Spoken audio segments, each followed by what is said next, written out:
Hey everyone, and welcome to Almost Cancelled. I am Peter, that is Connor, and we are going to talk about The Boys. Season 1, Episode 2 is called Cherry. So, full spoilers for the episode, as always. I believe the title is referring to popping one's cherry. In this case, in the context of this episode, we're talking about killing someone for the first time, and that's one way to kill someone for the first time, for sure. It's certainly an interesting method. It's a messy method. So the main plot of the episode, and by main plot I just mean what Huey and Billy are doing. We'll get to the other plots in a bit. So they put translucent in the back of the car. They're trying to figure out what to do with them before the Seven show up and whatnot. And then there's a noise, there's banging coming from the trunk. So it's like, oh shit, he's not dead. So they go to a contact that Billy's got, Frenchie, who's an arms dealer. Amongst other things, a bit of a chemist as well, as we see throughout the episode. He dabbles. Yes, he dabbles. They go to him. He's not happy to see him because Billy owes him like 40 grand. But he gets roped into helping when they show him translucent in the trunk, and because he's now seen his face as well, it's like, well, you're going to have to help us, otherwise we're all screwed. So they go to a rundown fast food restaurant that somehow Frenchie owns or why not? knows about. He's a connected dude. And they put translucent in a electrified cage with a car back. So it's a makeshift kind of thing. It's not like they've got like a proper slick invented cage sitting there. And they also wrap foil around all of the ceiling to block the tracker that you'll have on him in his body as they establish. Apparently that's enough to work. Yeah, apparently so. Well, that tinfoil hat, I mean, that's the same principle. It is, but tinfoil hats don't work either. So, you know. Hey, our man Huey works in an electrical goods store. He knows what he's doing. Yes. He knows how to block a tracker. I mean, at this point, I'm kind of reminded of Chuck. In the sense of, hey, he knows what he's doing. He works in the store. Yeah, he works in the Buy More. Yeah. He's part of the nerd herd. Is that what they were called? Yeah. Is it nerd herd? Yeah. Okay. Yeah, he does. Yeah. That's fine. So yeah, and he's kind of feeling weird because the other two are clearly planning to kill him, and he's obviously Huey's not a murderer yet. And he's kind of like going back and forth in his head, and they're debating what to do. Carl Urban, or Billy, sorry, pisses off for a bit to go see. I believe that was Jennifer Esposito playing this ex-girlfriend who works in the CIA. And he goes to her because apparently there's all these documents about how to take down various superheroes, which bit has been like blacklisted. They're not allowed to look at it. It's like under lock and key. It's Batman's files. I feel like there's some history we're going to learn about this world at some point, about like how things have changed and what, specifically what Billy's backstory is and how he get into this and things like that. That I feel we're going to get at some point. Yeah, probably. I would expect so. Because she seems to be fairly high up in the CIA now as well. She's like deputy director or something like that. Yeah, I can't remember the exact position, but it was like, somewhere in the top, like 5 spots. Yeah, it was pretty high. She's got the clearance. But she basically tells him to piss off. And that's such a. I mean, his joke is that she could have just said that, but she, has more of a conversation about it. So she's clearly still conflicted a little bit. Yeah, but she'll change her mind. But yeah, so it doesn't get anywhere as of yet. But we get this great moment, and I'll be honest, I'm going to take some credit here because I thought of this before they got to this. You can't take credit for something that you would not discussed. What? Is this something we discussed last episode? No. I just mean in the episode when they were trying to figure out how to kill him, I thought of the solution. Oh yeah, me too. Way earlier than they got to it, because they kept talking about how his skin. Which, by the way, that was interesting in of itself. That he's also got invulnerable skin. Was an interesting addition to his power set, but they're talking about it's like tough as diamonds, nothing to get through it. They're trying jackhammers, they're trying everything else, and all I could think was, well, shove something down his mouth or up his arse, like that. Like, have something from the inside. He's got holes in his body. He's got ears. He's got eyes. Like, prod something in there. I agree. I got that too. Although, actually, one of my favorite bits with him was, you're talking about his powers there. Yeah. Whereas he was like, no, that's not my power. My power is reading people when they don't know I'm looking, and understanding them. Aye, because he's invisible. The sneaky prick. Yeah, sure. Yeah, but to him, that's the being invisible is just a tool. It's not actually what he's good at. Yeah, I mean, it's kind of semantics because no, the invisibility is his power. This is just what he utilizes it for. This is what No, yeah, this is absolutely. what's But I useful. just, yeah, I'm not arguing the actual fact that yes, the invisibility is his power, obviously, but just I like his viewpoint on that was quite interesting. Because because he becomes visible at one point when he's talking to Huey because he's trying to like kind of convince Huey to let him go and like, oh, you could be Trying the to hero. humanize himself. Yeah, he could be the hero that saves me and so on. And we've seen enough of these heroes. We've seen him perving in the bathroom that we don't trust him, not in the slightest. But he, we end the episode, or do we get towards the end of the episode, and Frenchie has figured it out because he's watching a nature documentary about turtles, and he realizes that all he has to do is get inside the shell. So they knock him out, and we find out after he wakes up that they have stuck plastique explosives up his ass, and they've got a trigger. And of course, again, he tries to talk because the others are dealing with because by this point, Homelander's flying around looking for him, and even talks to Frenchie at one point. Hey, don't blow it up right now. He'll hear that. Yeah, which by the way, it confirmed that he's got X-ray vision and superhearing, so he does have all of Superman's powers. Like, at first I thought I was just deflating the laser eyes. It's fine. Yeah, but flight, strength, heat vision, X-ray vision. It does get everything. Pretty much. The only thing, we've not seen any freeze breath yet. Yeah, freeze breath / super breath is the only thing we've not seen in any capacity. Everything else has been referenced or seen. So, yeah, he's Superman. He's Superman, yeah. And what's his face? The noir one. He's Batman. Because at one point Starlight tries to talk to him, and he just kind of like stares at her and walks away. And I'm like, yeah, that's Batman. Yeah, definitely. But so again, he tries to like convince Huey to let him go. And gets past him, and Huey, as he's walking away, he looks over at this poster. It says, "Keep your hands clean." It's this poster of a baby, like with food all over its mouth, and obviously it's a kitchen thing. It's just like, no, keep your hands clean because you're preparing food. Like that's what it's for. But obviously in this context, it's like keep your hands clean of violence and blood, and keep your conscience clear that you're a good person. And he's basically no F that, and he presses the detonator, and we get this glorious splat. And Huey gets covered in blood and gunk. Yes, definitely not clean. Definitely not clean. No. They set off an explosion somewhere else so that Homelander would go and go over there. Yeah, so the big nice diversion. Well, notably, it's Frenchie's place. Like all his, because he mentions it's going to be expensive because it's all his stuff that's getting blown up. Yeah. So. Yeah, so that side of the plot was neat. It was definitely more low key than their plot last episode because it was more just in the one location. It was just about dealing with Translucent and the cage. But the payoff at the end was very much worth it. Yeah, and we learn a few other details about the world. Frenchie talks about you can count the number of superheroes who have been killed on one hand because they're just that hard to kill. Yeah. I thought, that's interesting. So obviously these superheroes have clearly been active for a reasonable amount of time that they're this ingratiated to society. Oh yeah, we get a sense because if we go over to the Stillwell plot, that's Elizabeth Shue's character. She's trying to get this stuff passed, and we find out probably surprising to us because we thought she was kind of implying the plane attack last episode when this episode very much indicates that she did not know about it. I think that's more just the show's sense of humor rather than her actually meaning it as a threat. Because she brings in Homelander because the Deep was down there and was mentioned. Oh, by the way, it looks like whatever happened to this. It looked like it was heat vision that pulled it apart. And she's like, "Come on, really?" So, and she has kind of a weird scene where she's kind of flirting with Homelander about her breast milk pumping, where she's leaking at the end of the scene. She's got like a big wet patch, and it's like they're having like a weird moment. It was odd, but she's basically giving him into trouble because no, you can't be seen to do anything bad or negative because you're the Boy Scout, you're the the good guy.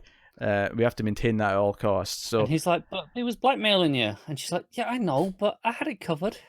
Yeah, no, she did, and she goes on to blackmail more because this senator is like telling her, you'll never get this passed. Because what she wants to do is to get the superheroes basically on the government military kind of side of things where I'm getting some Watchmen vibes here. Yeah, she wants them to essentially become a new branch of military, kind of making the rest of the military obsolete. And so some interesting debates here where, again, this goes back to you said it's more like Watchmen, where the guy says if we send one of those superheroes flying over to another country, they're going to respond with a nuke. And of course, she just kind of waves it off and goes, "Well, one of my guys will catch it." That's her attitude. So, Yeah. we're kind of dealing with the implementation of superheroes in different ways into society and And politics. again, that felt to me his threat or his fear being a nuke and not a super retaliation felt to me that maybe America has the vast majority of the superheroes. Which might go into that whole V serum Compound V was it? compound Yeah. V, whatever it was. Might tie back into that. Yeah. Maybe they are manufacturing the supers, so to speak. Yeah, I tell you, it's in the baby food. Yeah. It's the Superman conspiracy. Yeah, clearly not everyone obviously gets powers from it, but for those who are susceptible, boom. Yeah. There you go. Yeah. Got some superpowered beings. Because we know that they get these powers at a young age. They have like schools and academies for it, pageant shows, as we learned last time. Yeah. Yeah. So they've got a shapeshifter called Doppelganger, which is relevant because the senator looks like he's hitting it off with the bartender, this younger woman, and they're in the hotel room. She's on top of him, and she's got him tied to the bed and blindfolded him. You're like, okay, so what's the plan here? And once he's blindfolded, she morphs into this chubby guy, who still uses the woman's voice and starts taking selfies on top of him, so that there's pictures of him with this guy. I laughed out loud at the end of the scene though, because he just goes, "This feels different." Yeah, because they're having sex, like he's on top of him, like doing this right now, and he's like, "This feels different." yeah. Because there's the point where presumably the fact that the Doppelganger could keep the voice but not, but change the face meant okay, doesn't have to change everything, right? Oh, he So I does thought, though. okay, He does. but he does. Yes, he does. That was the point because I thought, oh, maybe he's just just changing the top half so that the point is made for the camera. But no. No. He's in a chubby man's ass. That's what's happening right now. Yeah. That's not the funniest scene though. So I mean, she uses this to blackmail him into like try to like pass her bills and stuff. Like, hey, being gay is not illegal. It's fine. I didn't do anything wrong. And it's like, yeah, but not in your voters. Yeah, not in your home state. Yeah. Basically the idea. So yeah, pretty straightforward in terms of what she's doing with him, at least so far. The funniest scene in the episode, though, by far, the funniest scene in the show so far, is the Make-A-Wish scene. Now, A-Train goes to the hospital, and we're sort of watching kind of like this. It's got like a fake, like the hearts Not and Instagram, yeah, whatever. And he's like, "Hey, I brought you a present. It's this kid's ball. He's obviously got cancer." And he gives him some action figures of A-Train. And the kid just kind of looks disappointed and goes, "I thought Translucent was coming. He was my wish. He was my one wish." And A-Train's like, "Well, he was busy on a super secret mission, so you got A-Train, baby." And every time he says something, he always looks at the camera and does like some fingers or smiles or... Yeah. Right? And he's like, "But he was my wish. I had one wish." And then A-Train goes, "Well, maybe he'll drop by next week." And then the camera just pans over to the doctor, and the doctor's just shaking his head like, "No." Nope. And A-Train's like, oh, shit. Oh, it's so good. So good. And then it cuts back to Vault, and they're going, "This is why you give A-Train a damn script." Oh, even before we get to that, there's another funnier bit where he says, I run super fast. I'm the fastest person on Earth. Isn't that cool? Maybe if you get better, I'll train you to run fast. And he just goes, "You'll train me to outrun cancer?" I was laughing hysterically throughout this whole scene. This was delightful. The dark humor in this is right up my alley. This was delightful. So yes, A-Train needs a script. They established, and also it's around this point where they realise that Translucent's missing. Like, okay, no one's heard from him. And they start looking. On A-Train, it sets up there's a race of the speedsters coming up. That's right. For the title of fastest man alive. Yeah. Well, no, I noted they never said that. They avoided that phrase. No, they did, but I'm using it because that was the intention. Yes. So it's up that Homelander, basically feeling kind of useless, wants to go look for Translucent himself, which is why he ends up doing it. He kind of does it against Stillwell's orders. He kind of just slyly does it by kind of threatening the techie who works at the computer. So that was that. Neat. And then Starlight, I'm liking her plot actually. I think they're doing a neat thing with her where they're still dealing with what happened to her in the last episode, still dealing with this, and there's a really like surreal moment here because she's forced to team up with the Deep. She's told she's been given her first thing, and I noticed a phrase they kept using here actually is every time she says no, but this is how I do things, or this is what I like to do, the person kept saying, and that's why we love you, but investors. Yeah, it's all about the metrics. Yes. So now you're teaming up with the Deep, and as they're waiting for the crime to happen, because they've got like people who are like analyzing like satellites and crime data and like predicting where things are happening and all sorts. Yeah, and the Deep's like, God damn it, it's always sea related. I can do all these things, but it's always out the water. Yes, but the word he uses here, which really stuck out to me, is he says it's demeaning. He says this to the woman he sexually assaulted like 48 hours ago. Yeah. And then gets pissy that she looks upset about it. Yeah, it's like, I love her that she hits back because, you know what, I asked around. You're not number 2. You're just the fish guy. Yeah, everyone thinks you're a joke. You're the fish guy. Yeah. And if you ever touch me again, I am going to burn your eyeballs out. And she threatens him and gets kind of intimidating. And so they go on and they beat up the bad guys, and it's it's a fine little scene. But immediately the cameras come out. Immediately they're getting like interviewed and stuff like that. And she's like, "What is this? This like obviously her plot so far, outside of the horrific side of it, is realizing that all this superhero stuff is very fabricated and corporate and not really helping people like she thought it was." Which is why when she's walking out on her own in her civvies later on, she sees a girl being attacked by 2 guys, and she steps in and saves her. And there's this scene following this where the PR person comes in and yells at her and says, "You have to go do training, for engaging with the public and anger management and all these different things." Yeah, because it was caught on camera, but you can't see the girl, so it looks like she's just assaulted 2 guys. Yeah, footage shows. Yeah, it turns it around and says, "Oh, you're just assaulting 2 people." And she's like, "No, I saved the person." No, exactly. We know she's right, but you can see the footage. You're not seeing that. You can see how the PR person is spinning that already, right? And you go, of course they're saying it that way. Oh, of course, but I don't think there's even a part of this where you're supposed to be kind of like seeing the logic behind it and being like no, because clearly this is the idea that, well, of course, like, so you're telling me in the DC universe at no point someone never got like footage of like Superman beating someone up without the context of why he's grabbing the person, and then they have to explain it later. Duh, like whatever. Like, of course that'll happen occasionally. So no, like her frustrations. We should mention she got outed during that scene as well because people recognized her. Yes, someone from school. Yeah, someone from school recognizes her because this is like 5 minutes after a scene with Homelander where he's been all reminiscent, looking at his own photo. Yeah, he's given up on his secret identity. Yeah, he gave that a long time ago. He doesn't have a Clark Kent anymore. Yeah, he gave up on that a long time ago. She doesn't get much of a choice. It's all out in a few minutes. Yeah. I mean, obviously, we were expecting her to team up with Huey at some point. Like once they realize they can help each other, and eventually, yeah, that's ultimately where we're going to get to at some point. I imagine we're going to have to talk the others out of trying to kill her as well, because obviously, as far as they're concerned, she's part of the Seven. She's part of the system and the problem. Yeah, she's going to be the inside man, as it were. When it gets down to it, how that's going to come about, I have no idea. But it's clearly something that has to happen later on. So no, that was good stuff too. Was that all the plots? Did I go through all? I think so. Yeah, I think so.